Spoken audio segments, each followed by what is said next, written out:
the scent of roasted rosemary and garlic, a smell that had once meant comfort and family, now felt like a tightening noose around my neck. I sat at the polished mahogany table of the Harrison family, the heavy silverware cool against my clammy palms. Opposite me, Michael, my fiancé of 2 years, swirled the deep red wine in his glass, his brow furrowed in a way that had nothing to do with appreciating its bouquet. His father, David, sat at the head of the table, a stoic patriarch carved from disappointment, while his mother, Eleanor, watched me with eyes as sharp and cold as chips of ice. For weeks, I had been dreading this dinner. For weeks, I had been pretending that the ground beneath my feet wasn't crumbling into a chasm. My tech startup, Innovate, my dream, my passion, the culmination of 5 years of sleepless nights and relentless work, was gone. The final email had arrived that morning, a sterile corporate death sentence from the insolvency firm. It was over, all of it. The late-night coding sessions, fueled by coffee and hope, the triumphant securing of our first round of funding, the vibrant office culture I had so carefully cultivated, all reduced to a digital signature on a liquidation document. I had told Michael over the phone, my voice a broken whisper.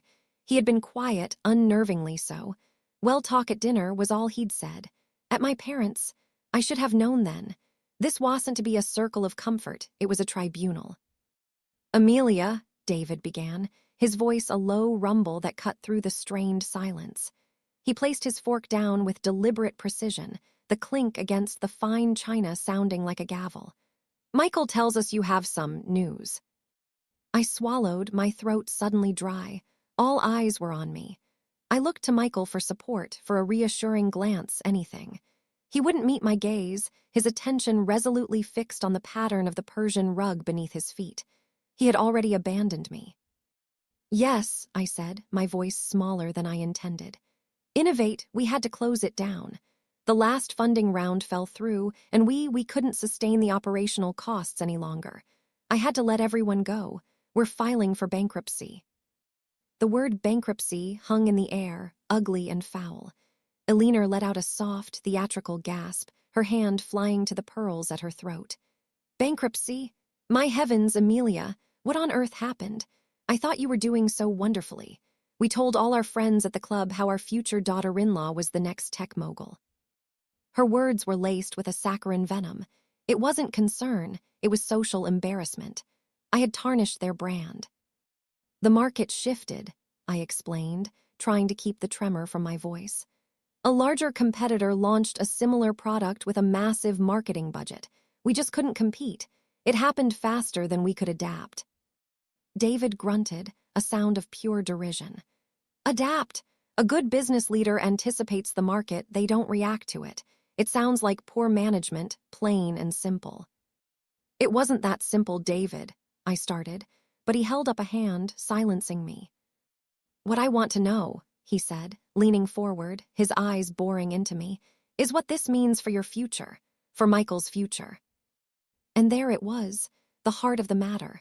My personal failure, my heartbreak, my shattered dream, none of it mattered. The only thing that registered in this room was how my financial collapse would affect them. I looked at Michael again, pleading with my eyes. Say something. Defend me. Defend us. He finally looked up, his handsome face a mask of cold detachment. The warmth I had fallen in love with was gone, replaced by a chilling pragmatism I had never seen before. What my father means, Amelia, Michael said, his tone clipped and formal, is that we had plans. Plans based on your projected income. The down payment on the house in Westchester, my membership at the golf club, the trip to Aspen we were planning for the winter. He listed our future plans as if they were items on a balance sheet that was now deeply in the red. Each word was a small, sharp blade twisting in my gut. Those things aren't important right now, Michael, I whispered, desperation creeping into my voice. What's important is that I lost everything. I thought you would be here for me. Eleanor laughed, a short, brittle sound devoid of any humor. Be here for you? My dear girl, Michael is a Harrison. He has a certain standard of living to maintain. We all do. You promised a certain future. You were the one who always talked about IPOs and stock options and changing the world. It seems you've failed rather spectacularly." The word hung in the air, echoing the pronouncement I had already passed on myself. Failure. But hearing it from her, from them, made it real in a way my own self-doubt never could. It was an indictment. "I am not a failure," I said, a spark of defiance flaring through the pain. "My company failed. There's a difference." "Is there?" Michael asked, his voice dripping with condescension. "You were the company, Amelia. It was your face, your name on everything. You tied your entire identity to it, and now it's gone. So what are you left with? Debt, a tarnished reputation." He shook his head, a smirk playing on his lips. "I can't build a future on that." The cruelty was breathtaking. This was the man I had planned to marry, the man who had held me and told me he loved my ambition, my drive, my brilliant mind. It turned out he had only loved my potential for profit. "You're breaking up with me?" I asked, the question sounding naive and foolish in the cold, transactional atmosphere of the room. "We're being realistic," David interjected, taking control. "An engagement is a contract, a merger of two families, two futures. Your financial standing has substantially changed. You are no longer in a position to provide the life Michael deserves. You can't sustain him, let alone a family." Sustain them. The phrase was so obscenely transactional. I wasn't a partner. I was a provider. An asset that had just been downgraded to junk status. They had seen me as their ticket to an even more rarefied level of wealth, a way to keep up with the other families in their exclusive enclave. My company wasn't just my dream. It was their investment, and they were furious that it hadn't paid out. The silence that followed was thick with my unspoken humiliation. I looked from David's stony face to Aliner's smug expression, and finally to Michael, who was now calmly taking a sip of his wine, as if he had just concluded a particularly tedious business negotiation. In that moment, the love I felt for him curdled into something cold and hard in my chest. The grief was still there, a vast, gaping wound, but beneath it, a different feeling began to solidify. Resolve. I didn't cry. I wouldn't give them the satisfaction. I slowly, deliberately, placed my napkin on the table beside my untouched plate. I slid my chair back, the legs scraping softly against the polished floor. "Thank you for clarifying," I said, my voice miraculously steady. "You've made your position perfectly clear." I stood up, my movements feeling strangely fluid and distant, as if I were watching someone else. I turned to Michael. "I'll have your things sent over from my apartment tomorrow." He just nodded, a flicker of something. Was it surprise at my composure, crossing his face before it was replaced by indifference? He didn't stand up. He didn't walk me to the door. He didn't say a single word. As I walked out of the dining room, past the ancestral portraits and the ridiculously oversized vases, Aliner's voice followed me down the hall. "It's for the best, dear. You'll see. You need to focus on getting yourself back on your feet. Perhaps a nice, stable secretarial job somewhere." I didn't turn back. I pulled open the heavy oak door and stepped out into the cool night air. The door clicked shut behind me, a sound of absolute finality. I walked down the stone pathway of their perfectly manicured lawn, my heels sinking slightly into the lush grass. I felt numb, hollowed out, as if my entire emotional core had been surgically removed, leaving only a raw, empty space. I got into my car, a modest sedan that suddenly felt like the only thing in the world that was truly mine. I sat there for a long moment, the key in the ignition, staring at the Harrisons' magnificent Georgian-style house. It was a monument to old money and generational arrogance. Every light was on, illuminating a life of effortless privilege, a life I had almost become a part of, a life that had just violently ejected me. My gaze drifted across the street. There, directly opposite the Harrisons' home, was another mansion. It was even grander, a stunning example of modern architecture with vast panes of glass, clean lines, and an infinity pool that was visible even from the road. It was dark, empty, and in front of it, almost glowing in the moonlight, was a large for sale sign from a high-end real estate agency. I had driven past this house 100 times on my way to see Michael. It was the talk of the neighborhood, a spec home built to be the pinnacle of luxury, waiting for a buyer with impossibly deep pockets. An absurd thought, a flicker of insane, impossible ambition ignited in the hollow space inside my chest. What if? The word failure echoed in my mind, Michael's voice, Aliner's, David's. They saw me as nothing. A broke, washed-up wannabe with a failed company and a mountain of debt. They had written me off. They believed I was finished. Staring at that dark, magnificent house, a new narrative began to write itself in my mind. It was a story of comeback, of quiet, relentless focus. It wasn't about revenge, not exactly. It was about proof.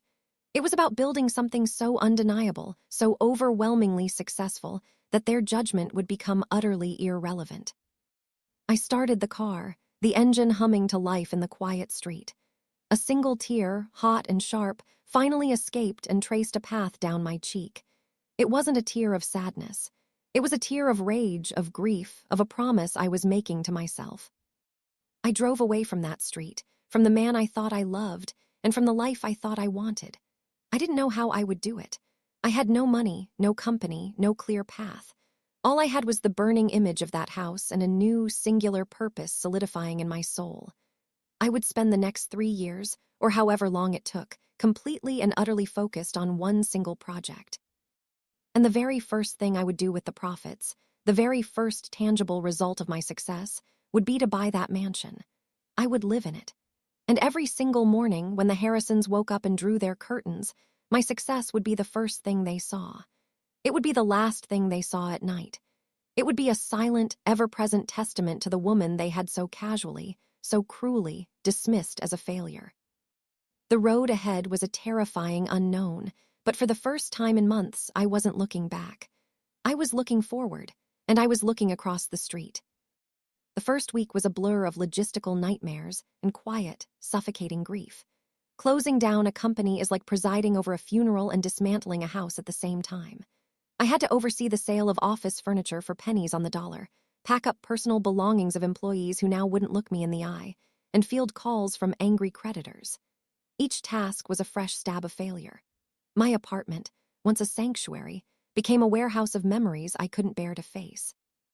The photos of Michael and me, his arms slung casually around my shoulder, his easy smile a constant, painful reminder of my own naivety. I packed them all into a box and shoved it into the back of my closet, a physical manifestation of the part of my life I had to entomb. My savings were gone, swallowed whole by the dying gasp of my company. I was living on credit cards and the dregs of my last paycheck.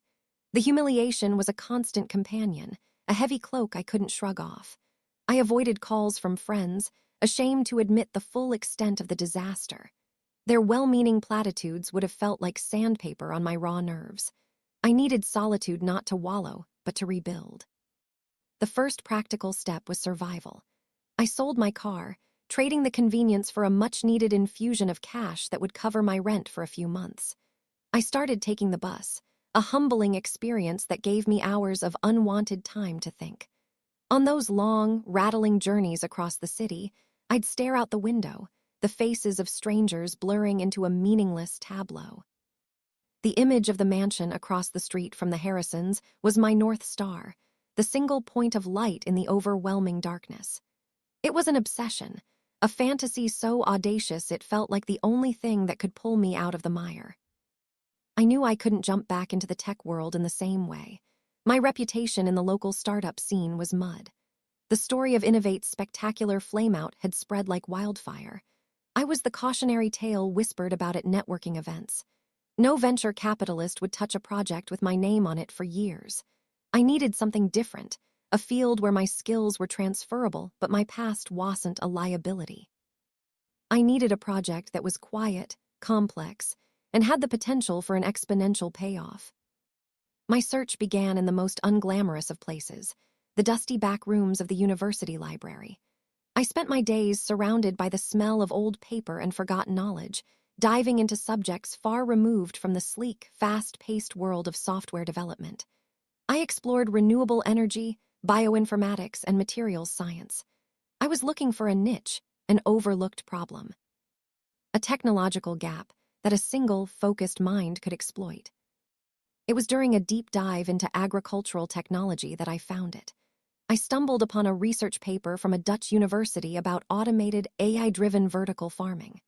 The concept wasn't new, but this paper detailed a breakthrough in nutrient film techniques and predictive algorithms for optimizing plant growth. Light cycles, nutrient composition, humidity, and CO2 levels for specific high-yield, high-value crops. The authors had developed a prototype system that could grow saffron, vanilla, and specific medicinal herbs in a controlled indoor environment at a fraction of the land and water cost, with yields that were orders of magnitude higher than traditional farming. The paper was dense, academic, and had been published 3 years prior with little fanfare. But to me, the lines of code and chemical formulas on those pages read like a treasure map. This was it. It was a project that required intense coding, data analysis, and systems engineering, all my core competencies. But it was in a sector so far removed from my previous venture that no one would make the connection. It was anonymous. It was a black box I could build by myself, in secret. The target was saffron, the red gold, the most expensive spice in the world, notoriously difficult to cultivate and harvest. Its price was dictated by its labor-intensive production, requiring thousands of crocus flowers to produce a single ounce of the spice. If I could automate that process, if I could perfect an indoor system that produced it consistently, year-round, the potential was astronomical. I had my project. Now I needed a laboratory. My one-bedroom apartment was too small, too filled with the ghosts of my past life. I needed a clean slate. Using the last of my car money, I rented a small, windowless industrial workshop on the forgotten fringes of the city. It was a concrete box with a roll-up garage door, bad wiring, and the lingering smell of machine oil. It was perfect. I moved a camp bed into the corner, along with a microwave and a mini fridge. This was my home now. I sold my designer clothes, my expensive furniture, everything that tied me to the woman who had sat at that mahogany dinner table. I lived like a monk, my entire existence pared down to the bare essentials. Work, eat, sleep, repeat. The world outside my concrete box ceased to exist. There were no friends, no movies, no dinners out. My only companions were the hum of the servers I bought second-hand, and the steady drip of the hydroponic systems I was building from scratch. The first year was brutal. It was a litany of failures, each one a small echo of the larger failure of Innovate. My algorithms for light spectrum modulation were a disaster, producing leggy, anemic plants. A batch of expensive crocus corms succumbed to a fungal infection because my humidity controls were off by a fraction of a degree. I had moments of profound, soul-crushing doubt where I would sit on the cold concrete floor in the middle of the night, surrounded by my dying plants, and think that the Harrisons were right. I was a failure. I was chasing an impossible dream, fueled by nothing but spite. In those moments, I would force myself to picture that house. I would close my eyes and see the clean lines, the glass walls, the moonlight on the infinity pool. I'd imagine pulling back the curtains in the master bedroom and seeing the Harrison house across the street, small and insignificant. The vision was a potent fuel. It burned away the self-pity and reignited the cold, hard flame of my resolve. I wasn't just building a business, I was forging a weapon. I taught myself advanced botany, chemistry, and mechanical engineering through online courses and downloaded textbooks. My hands, once accustomed to the smooth surface of a keyboard, became calloused and stained with soil and grease. I learned to solder circuit boards, to weld PVC pipes, to calibrate sensors with painstaking precision. I wrote thousands of lines of code, creating a proprietary AI that I named Persephone. It was a learning system that monitored the plants in real time, analyzing thousands of data points per second. It controlled the LED grow lights, shifting their spectrum from blue to red to mimic the rising and setting of the sun. It adjusted the pH of the nutrient solution, dosed it with micronutrients, and even controlled robotic arms I was designing to one day harvest the delicate saffron threads. Slowly, painstakingly, it began to work. After 14 months of relentless iteration, I had my first successful bloom. A single, beautiful purple crocus flower unfurled under the artificial lights of my workshop. Inside were 3 perfect crimson threads of saffron. I harvested them with tweezers, my hands trembling. It was a minuscule victory, worth only a few dollars on the open market, but to me it was everything. It was proof of concept. It was the first crack of light in a long, dark tunnel. From that first flower, I began to scale. I reinvested every cent I made from odd freelance coding jobs, small, anonymous gigs that paid my bills and bought more equipment. I filled the workshop with racks of vertical planters, each one a self-contained ecosystem managed by Persephone. The space transformed from a graveyard of failed experiments into a vibrant, futuristic farm, glowing with the purple and blue light of the LEDs. The air thick with the unique, honeyed aroma of blooming crocuses. I operated in complete stealth. No social media, no industry networking, no telling a soul what I was doing. My isolation was total. It was also my greatest asset. No one was watching. No one was expecting anything from me. In the eyes of the world, Amelia Hayes had simply disappeared, another failed entrepreneur who had faded into obscurity. The thought sometimes brought a grim smile to my face. Let them think that. Let them forget me. It would make the reveal all the more satisfying. My second year was one of optimization and scaling. Persephone became smarter, more efficient with every growth cycle. My yields increased exponentially. I began to stockpile the harvested saffron, storing it in airtight, light-proof containers. The crimson threads were accumulating, a treasure chest of my silent, obsessive work. I started making tentative contact with high-end spice distributors and pharmaceutical companies, using a shell corporation and a disguised voice-over IP phone number. I sent out samples. The feedback was extraordinary. The quality of my saffron, its color, aroma, and chemical composition, was superior to even the highest-grade, traditionally farmed product. The controlled environment eliminated inconsistencies from weather and soil, producing a perfect, standardized product every single time. The first big contract came at the beginning of year 3. It was from a European luxury food distributor. They wanted a guaranteed supply. Far more than I was currently producing.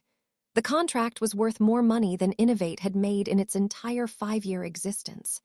Reading the offer on my laptop screen, sitting on my lumpy camp bed in the glowing workshop, I felt a tremor of something I hadn't allowed myself to feel in years. Triumph. I used the advance from the contract to lease the 3 adjacent workshop units. The expansion was frantic. For 6 months, I barely slept, overseeing the construction of the new automated systems, hearing my first few employees. A small, dedicated team who knew only that we were a high-tech agricultural firm and asked few questions, and refining Persephone's code to handle the massive increase in scale. By the end of the 3rd year, my small, secret project had become a silent, cash-printing machine. The revenue was staggering, flowing into the bank account of my anonymous shell corporation. I was living a bizarre double life. By day, I was the head of a multi-million-dollar agricultural technology enterprise. But I still lived in my workshop, still wore old jeans and grease-stained t-shirts, still ate cheap noodles out of a plastic bowl. I hadn't touched the money. I hadn't allowed myself a single luxury, because I knew, with absolute, unwavering certainty, what the very first purchase was going to be. One Tuesday morning, 3 years and 2 months after I had walked out of the Harrisons' house, I logged into my bank account. The number staring back at me was obscene, an amount of money that felt more like a concept than a reality. It was more than enough. I showered, put on the one good suit I had kept, and walked out of my concrete box into the sunlight. I took a taxi, a luxury that felt strange and decadent, to the most exclusive real estate agency in the city, the one whose sign I had seen in front of that mansion so long ago. I walked in, unannounced. The receptionist looked me up and down, her polite smile barely concealing her assessment of my slightly too worn suit. "Can I help you?" she asked, her tone professionally dismissive. "Yes," I said, my voice clear and steady. "I'd like to buy the property on Oakwood Lane, the modern one." I paused, letting the image of the house fill my mind one last time. "And I'll be paying in cash." The real estate agent, a woman named Charlotte whose polished exterior was as flawless as the marble floors of her office, almost managed to hide her condescending disbelief. My suit was 3 years out of fashion, and despite my best efforts, I knew I carried the faint, subterranean scent of ozone and damp earth from my workshop. I was an anomaly in her world of old money and inherited prestige. "The Miller estate," she said, her smile tight.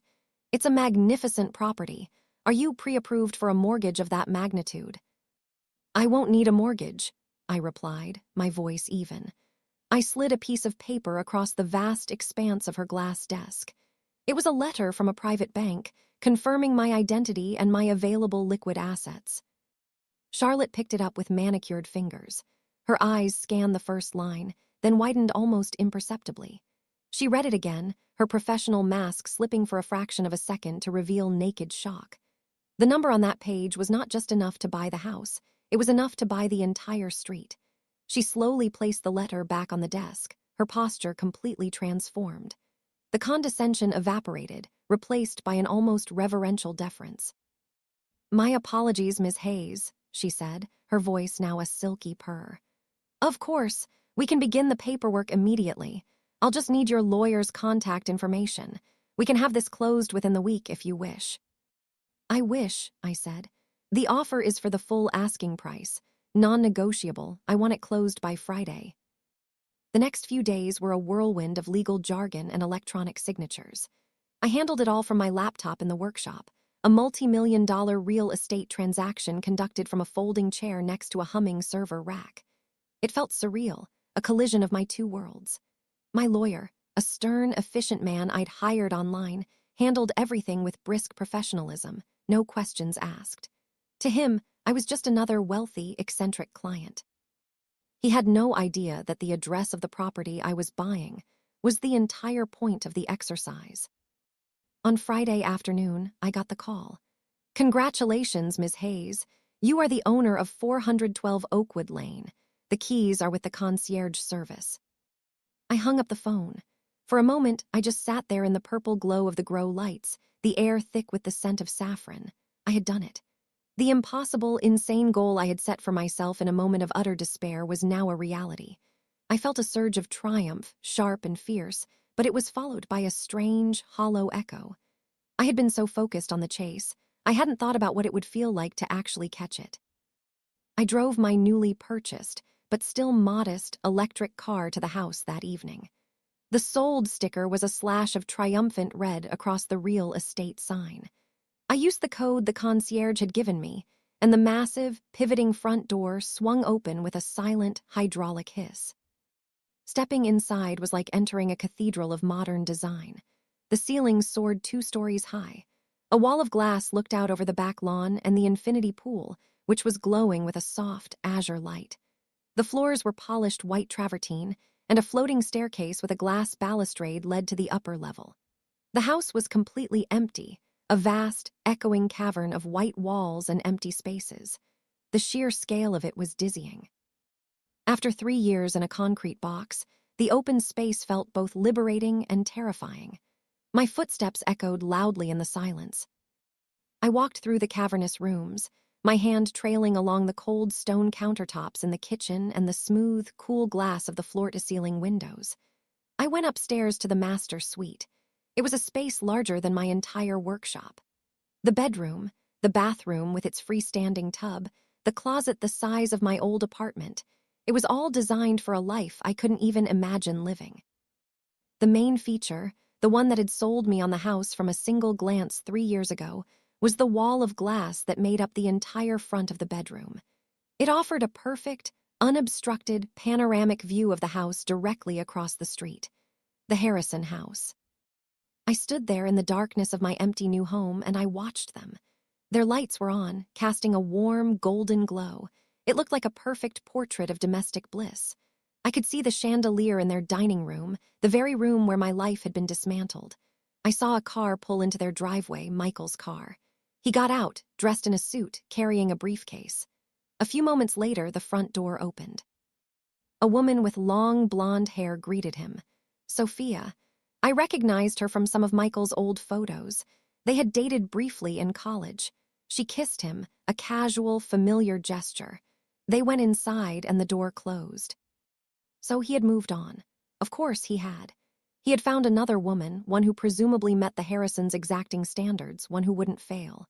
A bitter, acidic taste filled my mouth. I had expected to feel rage or a satisfying sense of vindication. Instead, I just felt a profound, aching emptiness. I had spent 3 years of my life, sacrificed everything to get to this exact spot. And for what? To watch my ex-fiancé kiss his new partner goodnight. The next day, the moving truck arrived. It was a small one.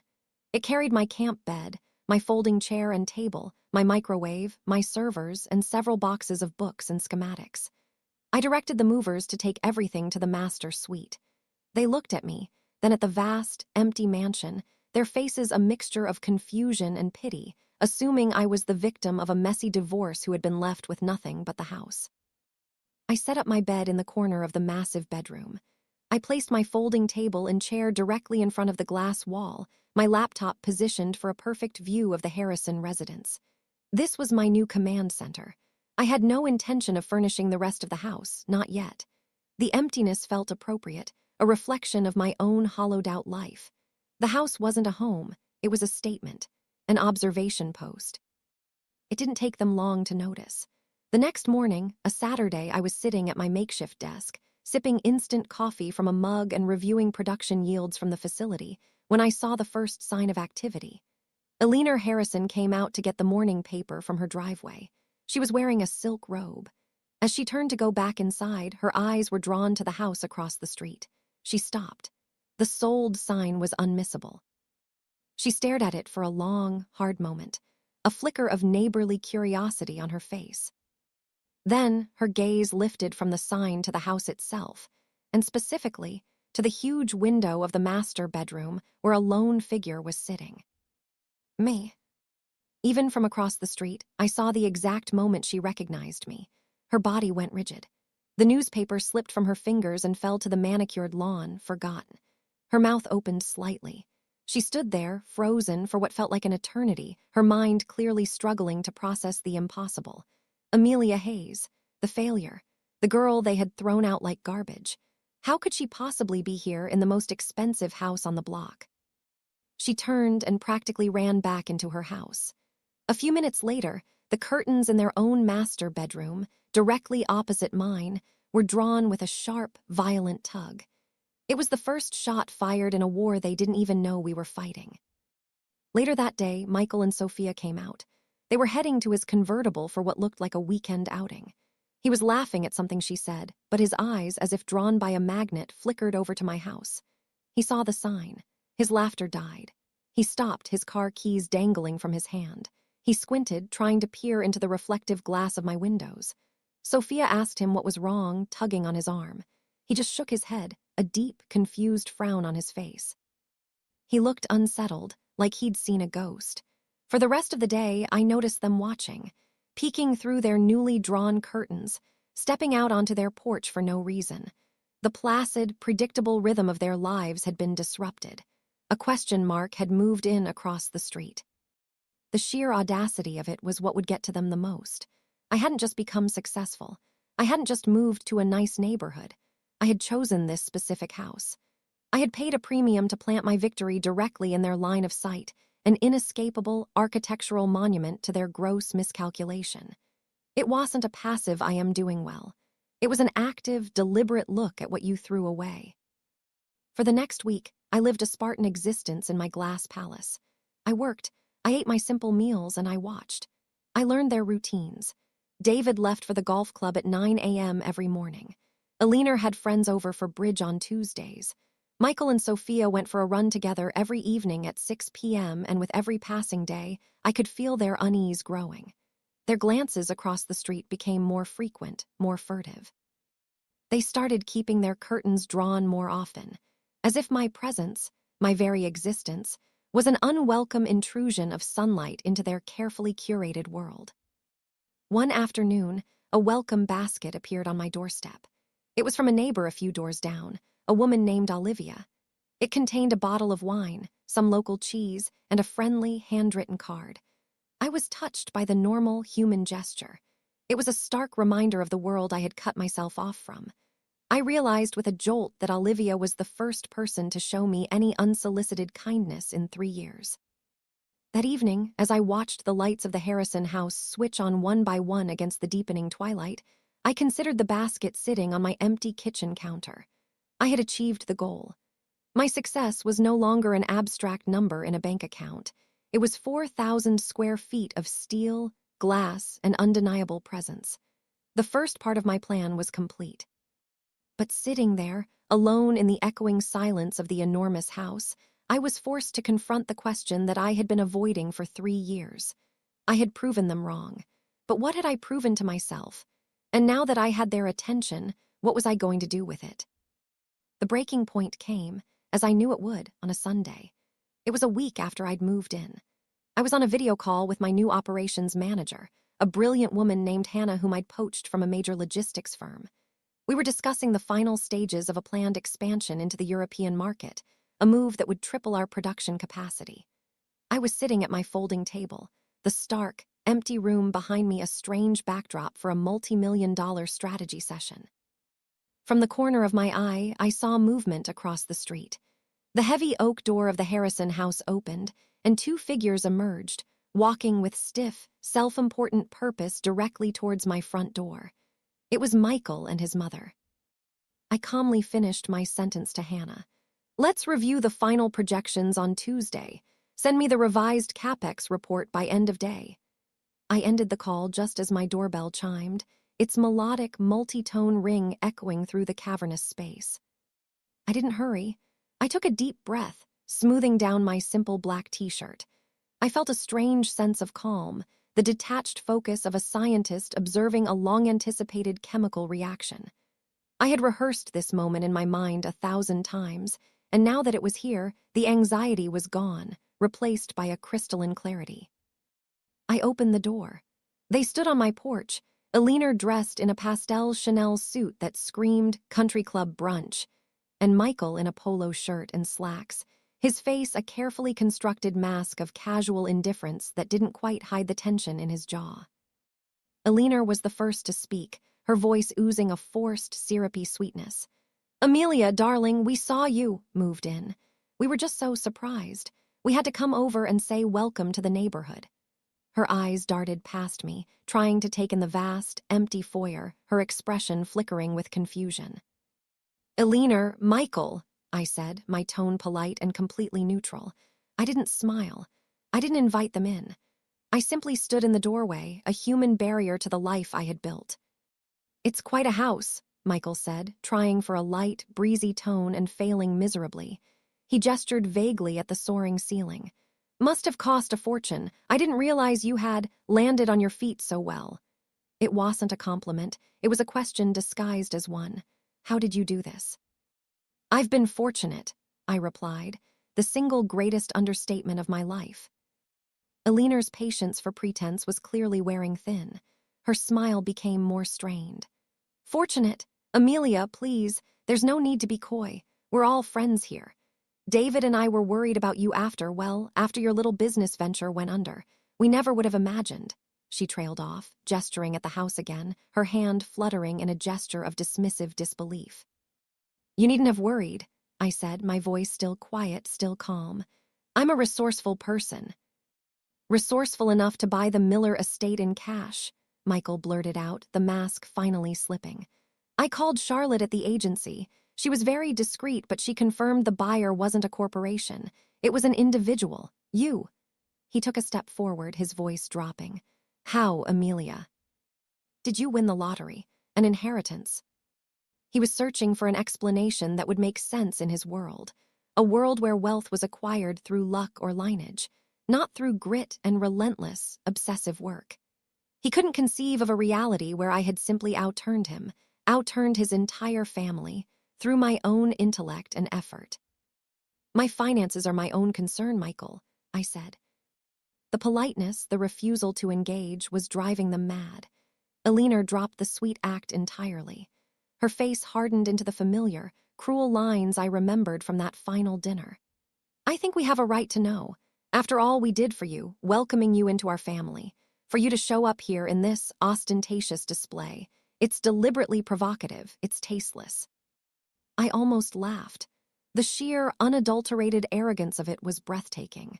They had cast me out, called me a failure, and now they were offended that I had dared to succeed without their permission, and in their immediate vicinity. This house was for sale, Eleanor. I bought it. My reasons are my own. It was a simple business transaction, nothing more. A business transaction? Michael scoffed, his face flushing with anger. Don't insult our intelligence. You bought this specific house to shove it in our faces, to try and make me feel what? Regret. I finally looked him directly in the eye.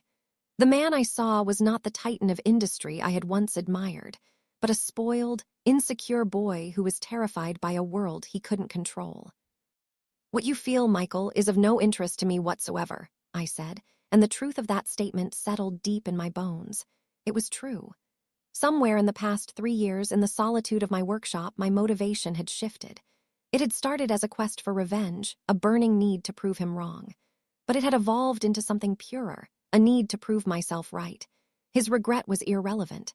His opinion was worthless. I hadn't built my empire for him. I had built it for the woman he and his family had tried and failed to break. I won't have it, Eleanor snapped, her voice rising. I will not be spied on in my own home by someone with a grudge. We'll talk to the homeowners association. There are rules about this kind of behavior. What kind of behavior? I asked, my voice dangerously soft. Buying a house, or is there a rule I'm not aware of that prohibits former fiancés from living on the same street? You'll find I'm an exceptionally quiet neighbor. I keep to myself.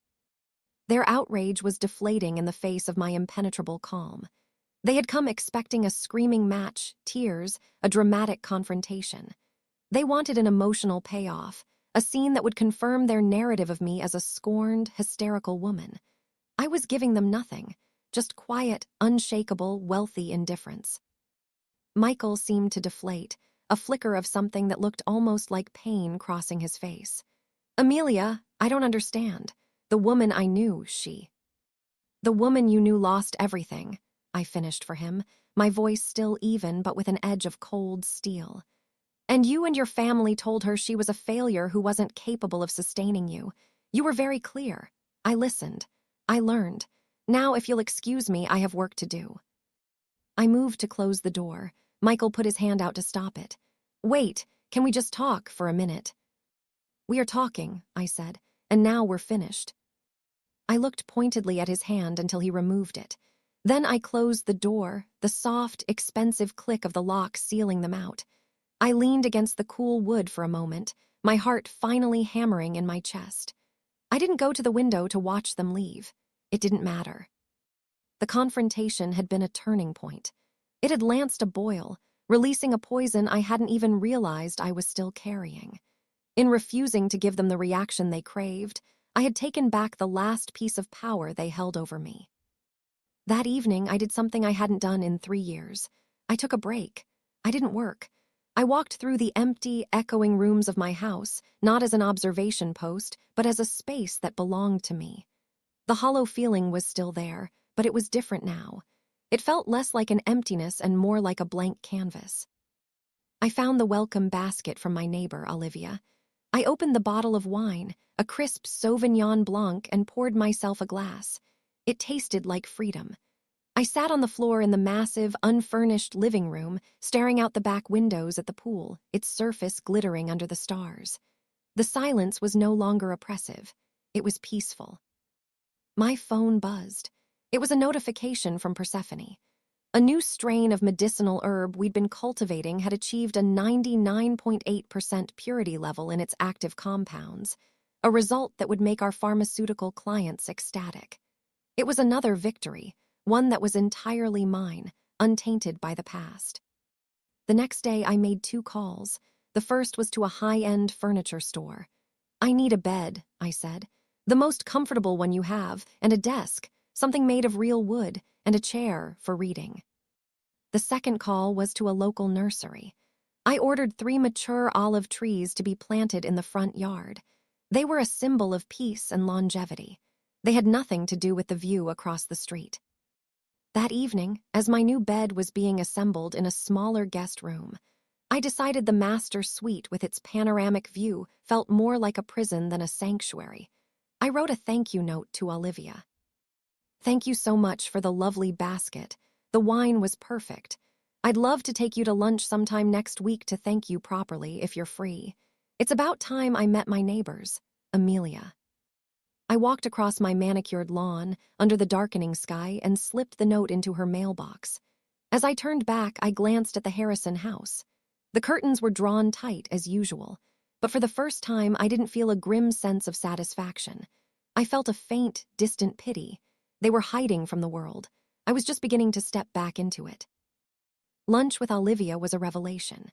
We sat at a sun-drenched table at a small cafe downtown, and for the first time in over 3 years, I had a conversation that wasn't about logistics, chemical compositions, or spectral analysis. We talked about books, travel, terrible movies, and the absurdities of the local homeowners association. Olivia was a freelance graphic designer, funny and sharp-witted, with a warmth that was utterly genuine. She asked what I did, and I gave her the simple, sanitized version. I'm in agricultural technology. I saw the flicker of surprise in her eyes. It wasn't what she'd expected, but she took it in stride. Well, she said with a laugh, that's a new one for Oakwood Lane. Most people around here are in finance or managing family assets, which is code for being unemployed. It's refreshing. Walking home, I felt lighter than I had in years. The simple act of making a friend, of connecting with another person on a human level, had filled a void I hadn't allowed myself to acknowledge. I realized how much I had starved myself, not just of food and comfort, but of connection.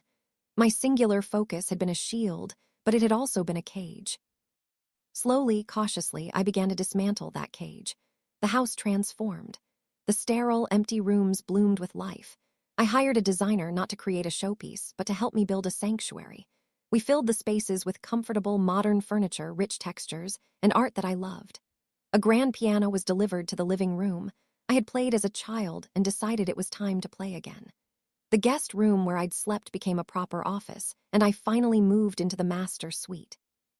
But my relationship with the large window had changed. It was no longer an observation post. It was just a window with a beautiful view of the morning sun. My life found a new rhythm. Mornings were for work, managing my ever-expanding enterprise from my sunlit office. Afternoons were for me. I started swimming laps in the infinity pool, took piano lessons, and had a standing weekly lunch with Olivia. I hosted a small dinner party for my senior staff, including Hannah, my brilliant operations manager.